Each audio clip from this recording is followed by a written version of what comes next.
જય ભીમ જય સંવિધાન.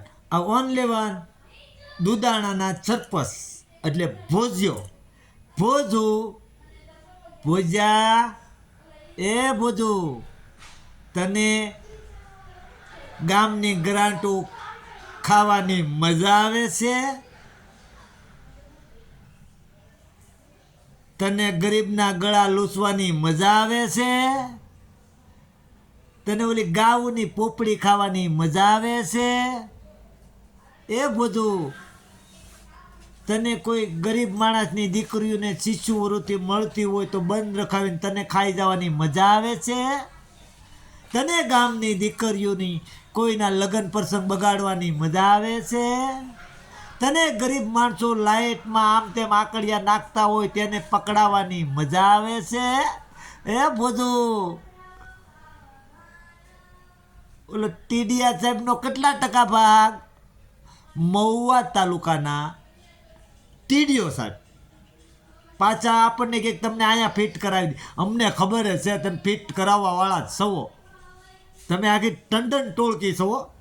એ ટોળકી બધાને ટોળકીને ઓળખી. ટીડીઓ સાહેબ તમારા છોકરાના લગ્નમાં 36 લાખ રૂપિયાના કલાકારો ફ્રીમાં આવ્યા હતા. તો તમે કાંઈ એટલા બધા રૂપાળા નથી, ખબર ને તમને? કે ધોળા નથી દેખાતા. એ ટીડીઓ સાહેબ કેટલા લાખના તમે મને હાલ બોમ્બ બતાવતા હતા. આ બધું બંધ કરી દો. તમને તેમ કેમ કરી દઈ ઘરે, તમારા ઘરે રાતના 2 વાગે તળાજાના બસ સ્ટેન્ડમાં તમારી ઇકો સ્પોટ લઈને મને લેવા આવ્યા હતા. અને આમાં તમારો ભાગ હતો એટલે તમે હરખું થવા દીધું નહીં. નગર ભોજ્યા સરપંચની બકરી ડબ્બે પૂરી દીધી હોત કેદુની. કારણ કે અમે પાછા ઓલો ગરાટું ખાવાવાળો ને અમે અંડા કંડાવાળો.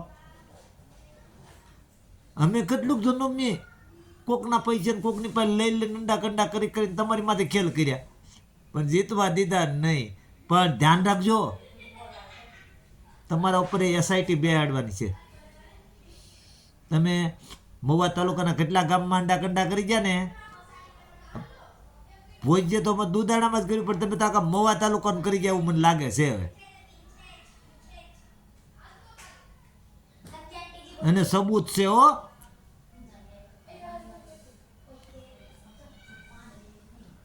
હા, મારી માથે તમે કેસ કરો તમને મજા આવશે. ન્યાય તો અહીંયા રહેવું, ન્યાય રહેવું. અહીંયા આબરૂ ક્યાં છે તે હું કરવું પડે. હાજર જ થઈ જાવ ને હાજર રહો ગમે એ હોય. મારે તો માર ખાઈ, ગાળ્યું દે તો ગાળ્યું ખાઈ, જે કેવું હોય કે. પણ ભોજ્યા ત્યાં ગામમાં ઓલો લાલો ઉપસરપસ આખી જિંદગી ગરીબનું ખાધું, હજી સુધરતો નથી. દાંત મોઢામાં મારી જેમ રહેત રહ્યા તોય મારે વાળ ન રહ્યા, લાલાનું દાંત ન રહ્યા. ભોજ્યાનું પેટ મોટું ને મારું માથું મોટું. ભોજ્યા આમાં કોઈ આકાનું હાલ છે નહીં હો. શાંતિ રાખજે. એ બધું